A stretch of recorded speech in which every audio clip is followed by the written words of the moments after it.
오늘 설교의 제목이 말씀하신 대로입니다. 우리 한번 같이 크게 한번 같이 읽어봅시다. 말씀하신 대로, 한 번 더. 말씀하신 대로, 말씀하신 대로. 이 기억을 하시고 오늘 말씀을 통해서 은혜 받으시기 바랍니다.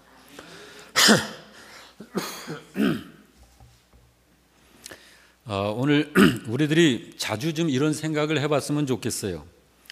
어떻게 사는 것이 성경적 신앙생활인가? 신자이니까 이런 부분에 있어서는 이게 기초죠, 기초. 신자가 어떻게 신앙생활을 해야 하는지를 잘 모르면 신앙생활이 안 되겠죠.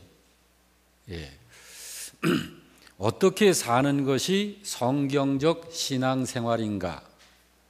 이 부분이 이것을 오늘 하나님께서 주시는 말씀을 통해서 확실하게 우리들이 알고 그것을 소유하자. 신앙생활은 어떻게 이루어지는 것일까? 어차피 우리들의 미래와 하나님의 뜻에 대해서는 알 수 없으니까 그저 마음으로 하나님 의지하고 지금까지 살아온 것처럼 이렇게 살면 되겠지. 자, 이런 생각을 많이들 할 것 같아요. 그런데 과연 그럴까? 답은 아닙니다. 그렇게 살면 그건 신앙생활이 아닌 것이에요. 교회를 매주 다녀도 또 이렇게 함께 회중 예배를 같이 빠지지 않고 드려도 그 상태에 있으면 그건 신앙생활이라 할 수 없습니다. 이런 사실에 대해서 주님이 이렇게 말씀을 하셨어요. 요한복음 3장 11절 말씀인데 같이 한번 읽어볼까요? 진실로 진실로 네게 이르노니 우리는 아는 것을 말하고 본 것을 증언한다 하셨습니다. 자, 예수님은 말씀을 하셨죠. 세상에, 우리들에게. 그런데 예수님은 아는 것을 말씀하신다. 그리고 본 것을 말한다. 그런데 세상이 너희가 우리의 증언을 받지를 않는구나 라고 하시는 말씀이에요. 왜 받지 않는 걸까요? 사람들 중에 안 받는 사람들이 참 많아요. 예수님의 그 말씀을 다 안 받은 건 아니에요. 받는 사람들이 있었어요. 그 사람들은 받고 예수님이 알고 계신 그 사실을 같이 아는 자가 되는 거예요.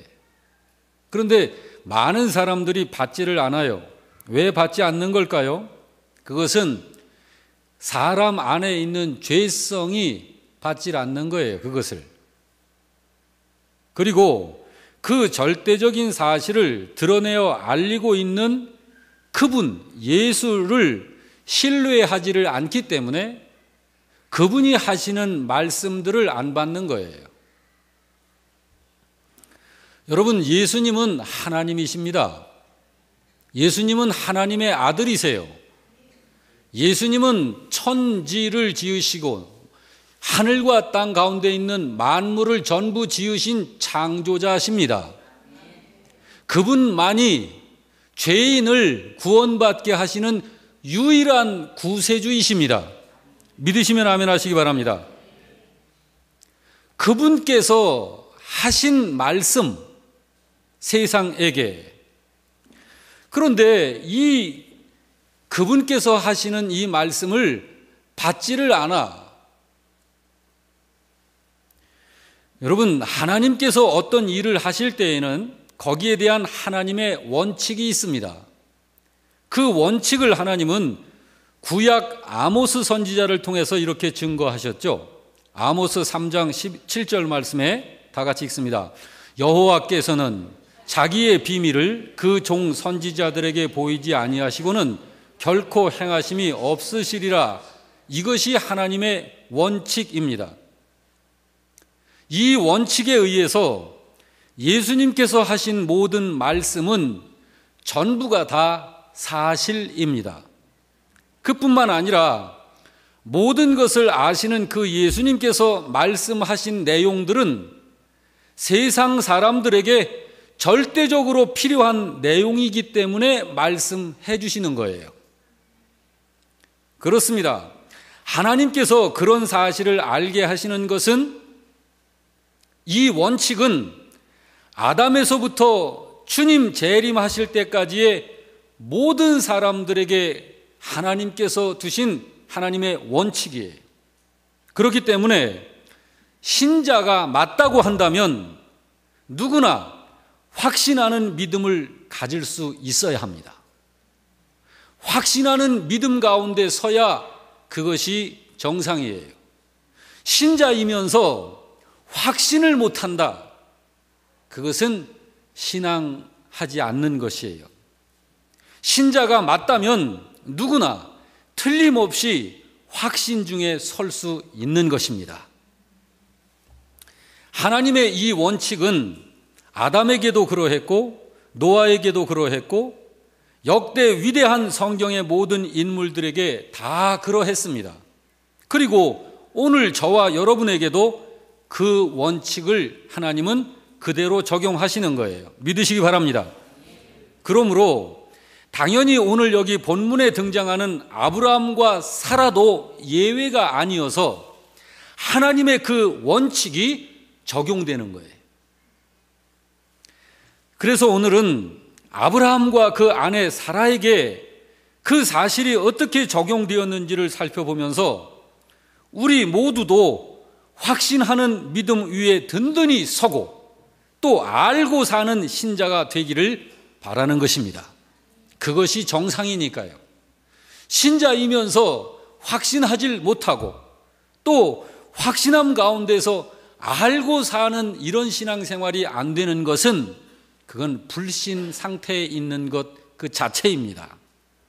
그러므로 오늘 말씀을 여러분 귀담아서 잘 들으시길 바랍니다. 자, 하나님의 원칙은 뭐라고 그랬어요? 하나님께서 계획하시고 하나님께서 행하실 일들, 앞으로 행하실 모든 일들, 자, 지금 현재 하나님이 하시고 있는 그 일들은 이미 과거에 하나님께서 다 세상에게 말씀해 놓으신 것들이다. 하나님은 당신이 하시려고 하는 일들에 대해서 당신의 사람들을 통하여 세상에 알려주시기 전에는 결단코 행하시는 적이 없으시다. 이것이 하나님의 원칙이다. 그렇다면 앞으로 이루어질 일들에 대해서도 이미 하나님은 말씀하신다는 거죠. 그러므로 그 사실을 우리가 알고 그 사실을 알고 사는 것이 신앙생활입니다. 그게 맞는 거예요. 그래서 오늘 이 경우를 아브라함 가정, 이 부부의 그들을 통해서 확인을 하고 오늘 우리들도 그 확신함 가운데 서서 알고 사는 신앙생활하는 그런 신자가 되고자 하는 것입니다. 자, 1절, 2절을 우리 다 같이 봅니다. 여호와께서 말씀하신 대로 사라를 돌보셨고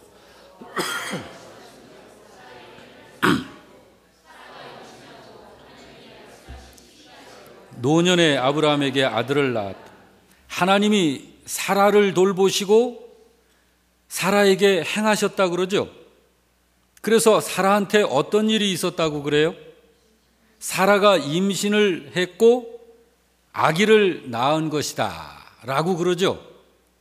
자, 이것이 우리들이 그동안 자녀들을 낳은 것처럼 우연히 아들도 생기고 딸도 생기고 우연히 계획도 없는데 애가 덜컥 생기고 뭐 이렇게 된 거 아니죠. 하나님께서 말씀하신 대로 아기가 생겼고 하나님이 말씀하신 시기가 되어 그 말씀대로 아기를 낳았고 근데 하나님이 말씀하신 대로 아들을 낳았고 자, 이렇다고 그러죠. 그런데 하나님이 사라를 돌보시고 행하신 근거가 뭐라고 그래요?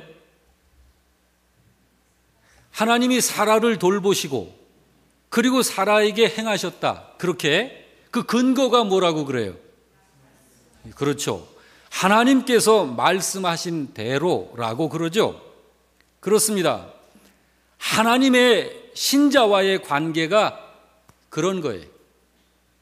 하나님은 신자한테 다 일러주시고 그리고 행하십니다. 그래서 신자는 하나님이 일러주신 말씀을 그대로 믿고 순종하기만 하면 되는 거예요. 여기 여호와께서 사라를 돌보셨다 그러죠? 그것은 전에 하나님이 사라한테 그 어떤 사실을 알려주셨다라는 이야기예요. 그리고 그대로 사라에게 행하셔서 임신하게 하시고 시기를 채워 아기를 낳게 하셔서 전에 말씀해 주신 그대로 하나님이 이행을 하셨다, 그 얘기입니다. 하나님의 이런 역사는 이 세상을 사는 모든 사람들에게 똑같이 적용되는 거예요. 누구에게나 다 마찬가지입니다. 저와 여러분에게도 하나님은 다 알려주셨어요. 구원에 대해서, 구원을 어떻게 받으며, 구원이란 무엇이며, 구원은 어떤 자가 받은 것인지 다 알려주셨어요. 죄 용서에 대해서도 알려주셨고, 우리가 이렇게 예수님 믿고 살면서 실수로 또는 원치 않게 생산된 그 죄들은 어떻게 처리를 하는 것인지도 다 알려주셨어요. 하늘의 복, 땅의 복, 이런 것들에 대해서도 다 알려주셨어요. 우리는 다 알고 살 수 있는 것입니다. 오늘 우리 신자들에게도 하나님께서 말씀하신 대로 하나님은 행하신다는 사실을 우리는 인정해야 합니다. 오늘 이 시대를 사는 우리라고 해서 하나님께서 우리들한테는 당체 말씀을 안 해주시고 니네들 알아서 살아, 이렇게 하시는 것이 아니라는 사실입니다. 여러분 생각해 보세요. 아브라함 때가 믿음으로 살기가 편했을까요? 아니면 지금이 믿음으로 살기가 편할까요? 더. 여러분 아브라함 때 여기에 하나님께서 아브라함과 사라한테 아들을 주시겠다고 하셨죠. 자, 이 말씀을 하신 아브라함이 믿음으로 살았을 그때는 성경이 완성되어지기 전입니다. 성경이 완성되어지기 전에는 하나님께서 아브라함에게 친히 말씀을 주셨어요. 그래서 일일이 알려주셨다고요. 자, 그렇지만 아브라함이 그때 말씀을 이렇게 들어도 이후에는 어떻게 될지 이런 것들에 대해서는 당최 아브라함은 알 수가 없었던 거예요. 그러므로 아브라함이 그런 사실들에 대해서는 어떻게 행해야 될지를 잘 알지 못하기 때문에 실수가 연발할 수 있었던 것입니다. 그렇지만 오늘 여러분과 저에게는 하나님께서 주신 이 계시의 말씀이 완성된 시기를 살고 있는 거예요.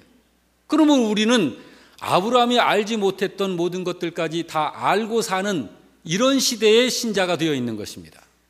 예를 들자면 이런 거예요. 자, 어떤 사람이 편지를 쓰다가 중간에 그쳐서 붙였다고 합시다.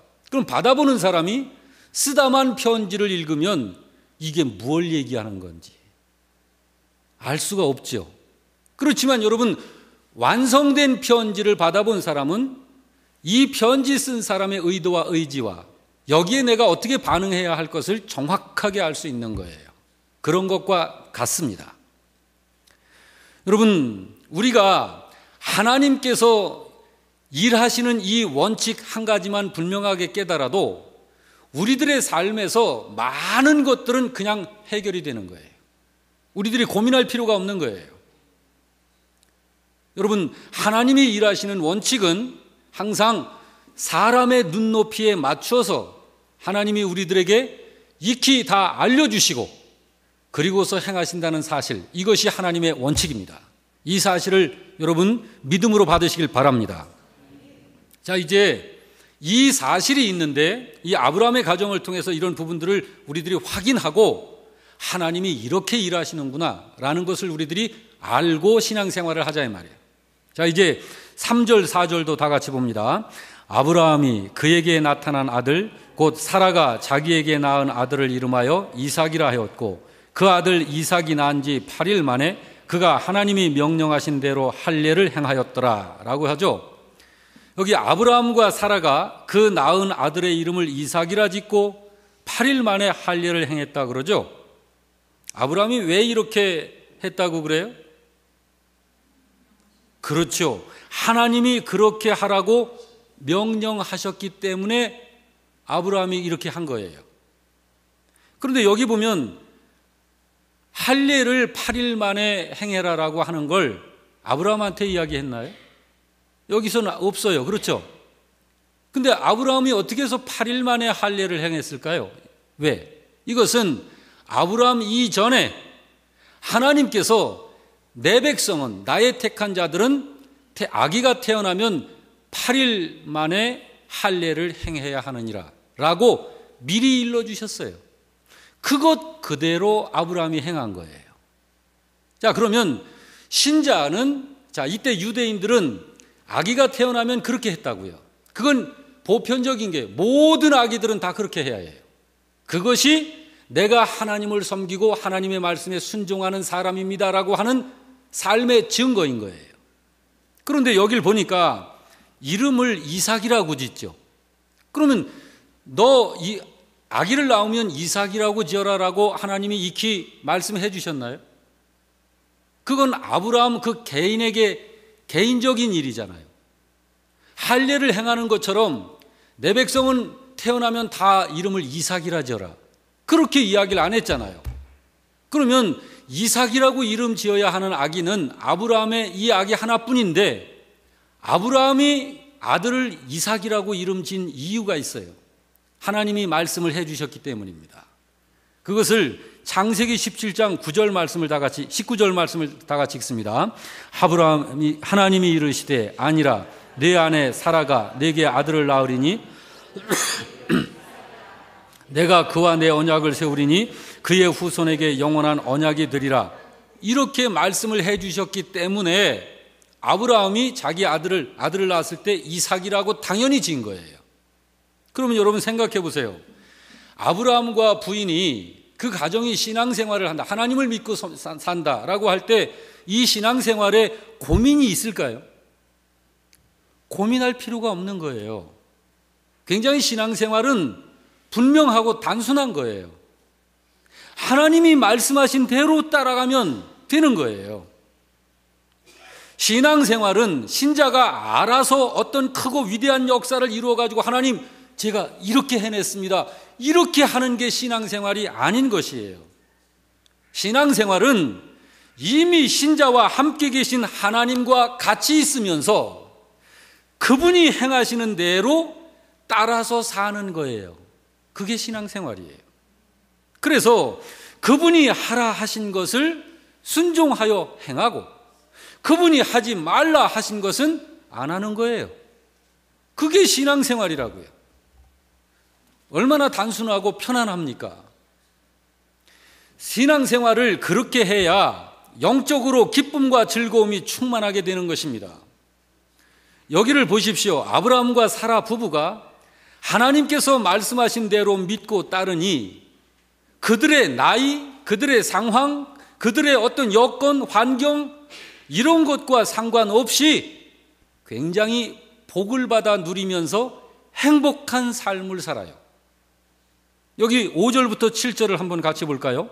아브라함이 그의 아들 이삭이 그에게 나타난 때에 태어날 때에 100세라.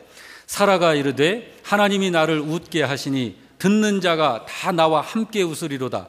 또 이르되 사라가 자식들을 젖먹이겠다고 누가 아브라함한테 말했으리오마는 아브라함의 노경에 내가 아들을 낳았도다 하니라. 이때 아브라함과 사라가 기분이 어떠하는 것 같아요? 말할 수 없이 기뻐하는 거예요.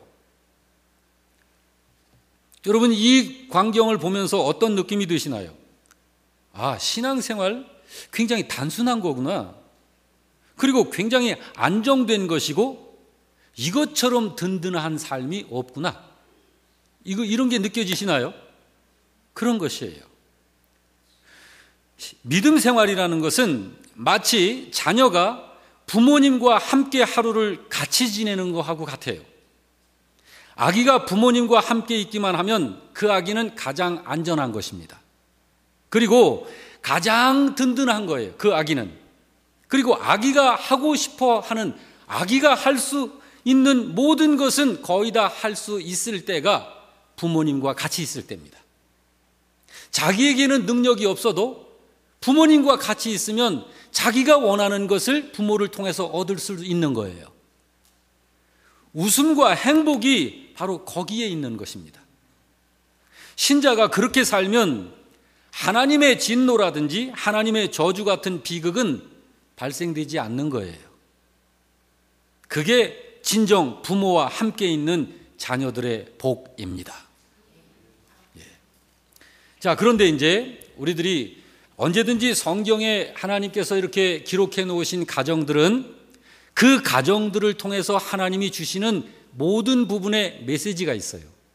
그것을 우리들이 아브라함의 가정을 통해서도 분명하게 봐야 합니다. 자, 이제 이 가정에 그런데 한 문제가 발생됩니다. 자, 어떤 문제가 발생이 되는지 8절에서 11절 말씀을 봅니다. 아이가 자라매 젖을 떼고 이삭이 젖을 떼는 날에 아브라함이 큰 잔치를 베풀었더라. 사라가 본즉 아브라함의 아들 애굽 여인 하갈의 아들이 이삭을 놀리는지라. 그가 아브라함에게 이르되 이 여종과 그 아들을 내쫓으라. 이 종의 아들은 내 아들 이삭과 함께 귀업을 얻지 못하리라 하므로 아브라함이 그의 아들로 말미암아 그 일이 매우 근심이 되었더라. 여러분, 지금 아브라함의 마음이 지금 어떠합니까? 아브라함의 마음 염려가 됐죠. 지금 근심이 생기죠. 사례는 어땠을까요? 마찬가지입니다. 자, 이 가정 안에 어떤 문제가 발생이 됐어요. 자, 어떤 문제인지 이미 우리가 방금 읽었으니까 짐작이 되죠. 자, 그런 문제가 발생이 된 것입니다. 자, 이런 문제가 발생이 되면 신자는 이걸 어떻게 수습을 해야 될까요? 이런 문제 얼마든지 발생이 되죠. 신자들 가정 안에서 이거 어떻게 수습해야 해요? 자, 우리들이 이제 여러 가지 방법들을 같이 생각해 보면서 이때 우리가 어떻게 해야 되는지를 정리를 하자고요. 자, 먼저 신자 아브라함은 어떻게 되기를 원할 것 같은지 여러분 짐작해 보시기 바랍니다. 이제 짐작을 해보는 거예요. 자, 이런 문제 아브라함은 어떻게 하고 싶어 할까요? 네? 잘 싸우지 말고 두 부인들이, 그렇죠? 그게 아브라함이 원하는 것이었을 거예요.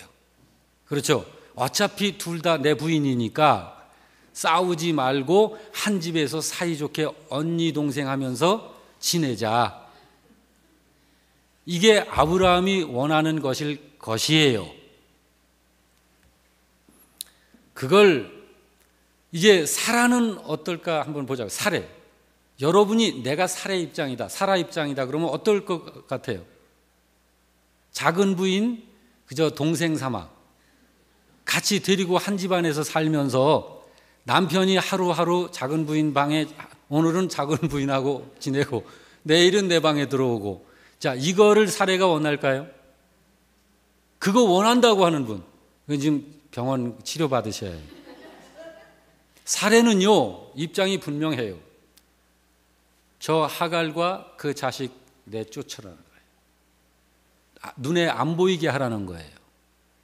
자, 그러면 이번에는 이제 하갈의 원하는 바를 한 번 더 짐작해 보자고요. 하갈은 뭘 원할까요? 어차피 나는 작은 부인이니까, 그죠? 사이좋게 살았으면 하겠죠. 자, 그런데 거기서 그칠까요? 하갈이 내 아들을 이 가정의 장자의 자리에 앉히고 싶어 하겠죠. 그러면 반드시 하갈은 뭘 해야 돼요? 본부인을 내쫓아야 돼요. 그리고 본부인의 아들 이삭을 내쫓아야 돼요. 자, 이렇게 다른 거예요, 입장이. 여러분, 요즘에 우리가 살고 있는 이 시대가 비슷하잖아요. 근데 여러분, 요즘이 이때보다 더하지 않아요? TV에 드라마 보세요, 한번. 그건 물론 이제 드라마니까 그렇지만 이게 말도 안 되잖아요. 이게 우리들의 각 가정에서 일어날 수 있는 일들이다, 이 말이야. 이럴 때는 우리들이 이런 현실을 어떻게 수습을 해야 되느냐?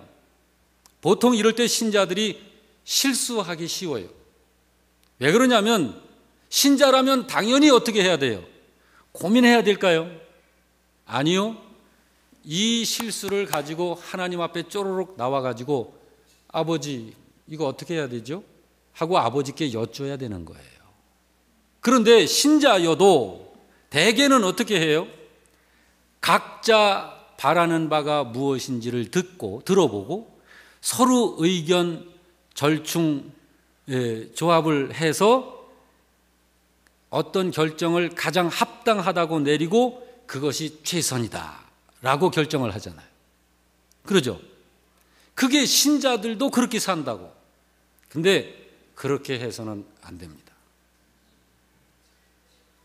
하나님의 자녀가 맞다면 하나님의 자녀의 입장은 우리들이 의논해서 좋겠다고 하는 쪽으로 택해서는 안 돼요. 하나님께 여쭤야 하는 것이에요. 하나님의 뜻은 하나님의 뜻을 구하고 하나님의 뜻을 찾아야 합니다. 그리고 그 하나님의 뜻에 따라가야 되는 거예요. 여기 이들에 대한 하나님의 뜻은 어떠했나요? 12절을 보면 다 같이 하나님이 아브라함에게 이르시되 내 아이나 내 여종으로 말미암아 근심하지 말아라 라고 말씀하시면서 사라가 내게 이른 말을 다 들으라. 이삭에게서 나는 자라야 내 씨라 부를 것입니다. 자, 이 일에 대한 하나님의 명령은 뭐였습니까? 작은 부인과 그 아들을 쫓아내라라는 거예요. 왜? 가만 놔두면 그 후가 뻔하기 때문이에요. 그건 죄성을 가진 사람이기 때문에 반드시 내가 정실 부인 자리를 차 앉으려고 하고 내 자식을 반드시 장자의 자리에 앉히려고 하는 것이 목표예요. 이거는 여러분 천사 같은 마음을 가진 사람도 절대로 마음 바꾸지 않습니다. 아브라함 그리고 사라 부부가 이스마엘을 낳게 한 것은 엄청난 실수를 한 거예요. 왜냐하면 처음부터 하나님의 말씀이 이 가정에 분명했다고요. 아브라함이 이삭을 낳았을 때가 100살에 낳았죠.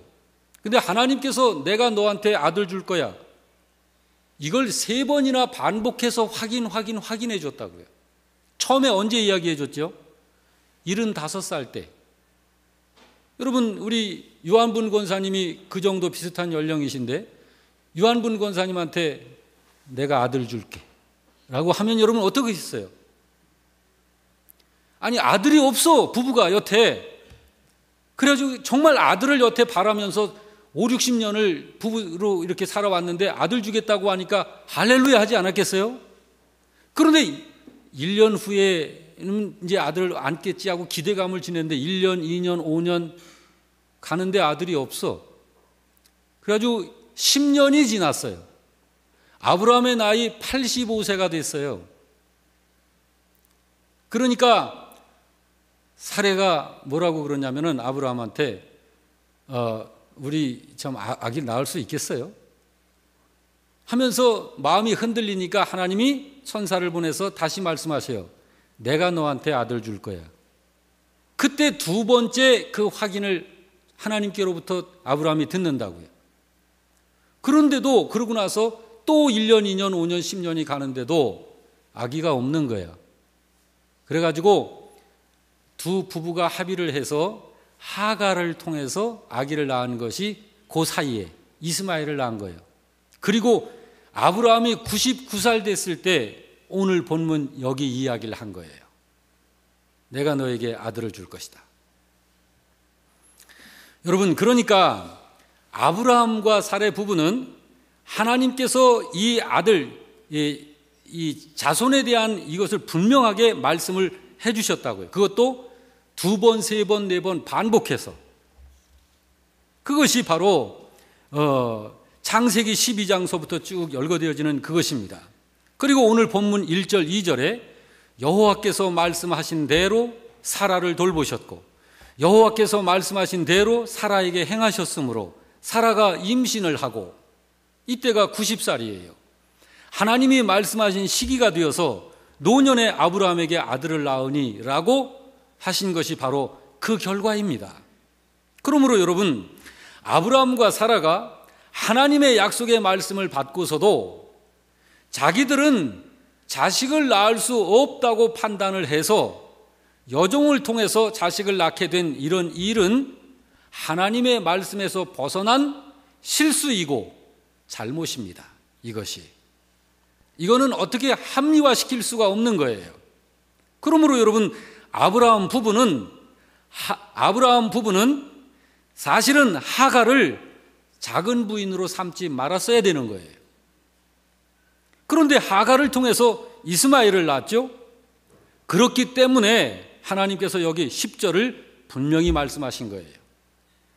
그가 아브라함에게 이르되 이 여종과 그 아들을 쫓아버리라는 거예요.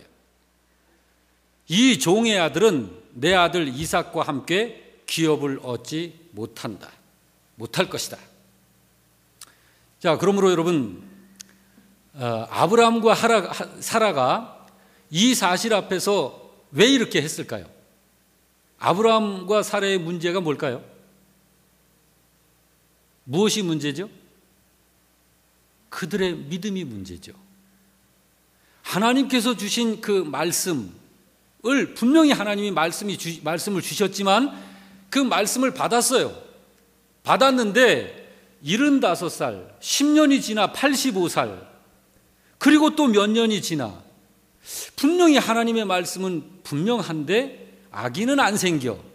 자, 그래서 두 부부가 생각한 것이 나도 그렇고 당신도 그렇고 우리 몸을 봐. 이미 아기를 낳을 수 없는 몸이잖아.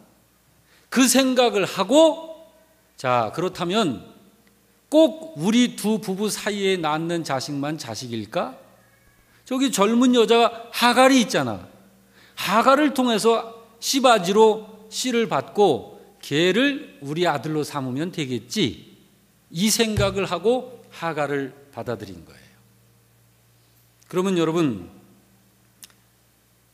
자, 이것이 아브라함과 사라의 가정에 발생되어진 문제의 발단이 그건데, 그것이 믿음의 처사일까? 그것이 바로 하나님의 말씀을 받고서 나의 현실과 환경과 여건과 상황에 안 맞으니까 인간적 생각을 하고 인간적 방법을 끌어들이는 이런 틈새가 우리가 신앙생활을 할 때 발생될 수 있는 일들입니다. 이런 것에서 조심해야 하는 거예요. 이런 것에서 조심해야 하는 거라고요. 오늘 우리가 이 사건을 통해서 그냥 성경 이야기를 한 번 더 재미있게 들어서 참 괜찮았네 라고 하는 것으로 그쳐서는 안 되고, 성경을 통해서 하나님이 어떻게 역사를 이끌어 가시는지 그것을 분명하게 깨닫고, 우리도 그렇게 믿는 신자가 돼서 어떤 아브라함과 사라처럼 정에 끌리거나 인간적인 생각으로 어떤 일을 저질러서는 안 된다. 오직 하나님께서 벌써부터 성경을 통해서 이야기해 주신 그 하나님의 뜻을 따르는 삶을 살도록 나 자신의 믿음을 확고하게 갖고 그 믿음 가운데서 사는 삶이 되도록 나 자신을 단돌이 해야 하는 이 메시지로 받아야 하는 것입니다. 여러분, 하나님이 말씀해 주시지 않으시면 사람은 그 어디서도 하나님의 뜻을 알 수가 없어요. 여러분, 한번 처음에 질문을 했었던 것처럼 생각해 보세요. 신앙생활이라고 하는 것이 어떻게 사는 걸 신앙생활이라고 하는 걸까? 그냥 모른 채 그냥 마음으로 하나님 의지하고 그냥 뭐 이렇게 주일날 교회 오고 그냥 사는 건 내 생각으로 살고 그냥 예수님 부인하지 않고 그냥 이렇게 사는 게 신앙생활일까? 그건 여전히 어둠 속에 있는 거예요. 그건 모르고 사는 거예요. 믿고 그렇게 사나 안 믿고 그렇게 사나 그건 똑같은 거예요.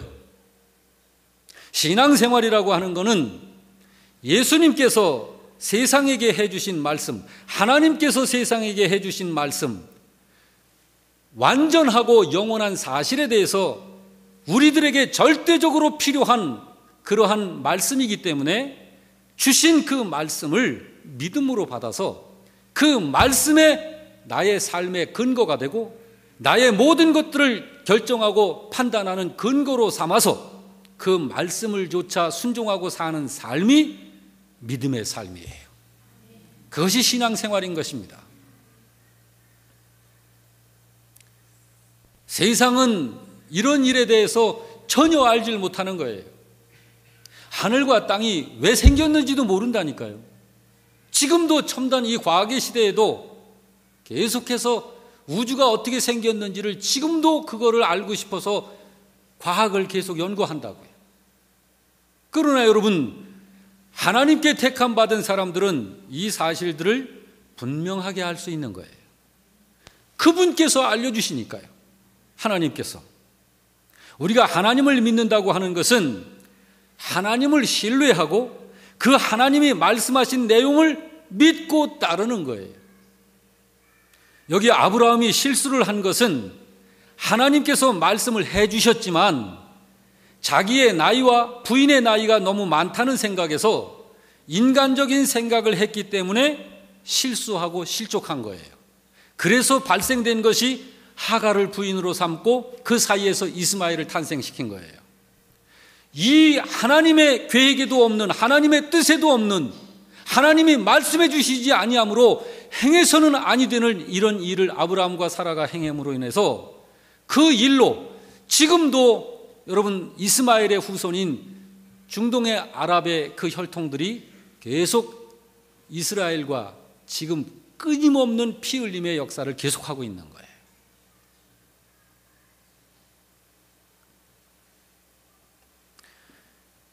아브라함과 사라의 입장을 가만히 생각해 보면 믿음이 지금 흔들흔들하면 그렇게 돼요.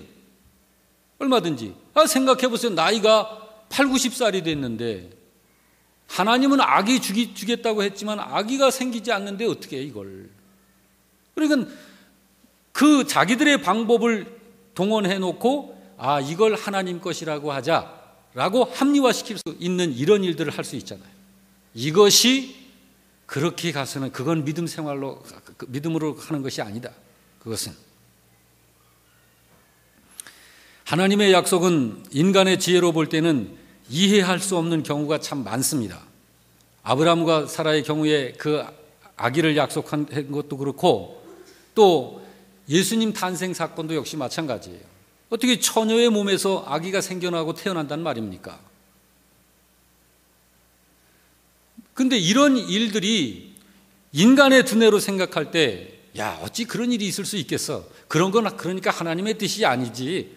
이렇게 우리들이 판단하고 그렇게 할 수가 없다. 그 말입니다. 인간적으로 생각해 보니까 이렇게 되는 게 맞아. 이게 타당한 거야. 그래서 믿는 게 아니라 하나님이 하신 말씀이기 때문에 믿는 거예요. 그것이 믿음입니다. 바로 그것이 성경에서 말하는 믿음이고 그렇게 믿고 순종하는 믿음을 큰 믿음이라고 그러는 거예요. 부디 우리 영락교회 성도들은 여러분 오늘 들은 이 말씀을 가지고 한번 생각해 보세요. 주변에서 그리고 우리들이 믿음 생활을 할 때 진정 성경에 합한 이 믿음의 삶을 사는 신자가 얼마나 되나. 주님께서 받으시는 믿음은, 주님께서 함께 하시는 신자는 주님의 말씀을 따라 믿는 신자와 함께 하시는 것이에요. 주님의 말씀을 받고서 자기 생각, 자기 계획대로 여러분 그렇게 살 때 베드로에게 주님이 말씀하셨죠. 사탄아 물러가라. 네가 하나님의 일을 생각치 아니하고 사람의 일을 생각하는도다. 사탄이 그것이 사탄이에요. 오늘 우리들이 무작정 예수 믿고 무작정 그냥 교회 다니고 이것이 다가 아니고 정말 하나님의 말씀을 알고 이 말씀을 따라서 단순하게 그 안에 우리의 모든 것이 있고 든든함이 있고 우리의 행복과 우리의 안전함이 그 안에 있는 것입니다. 그렇게 사는 삶을 신앙생활이다라고 하는 것입니다. 오늘 말씀이 여러분 개인적으로 적용되어지시기를 주의 이름으로 축원합니다. 아멘.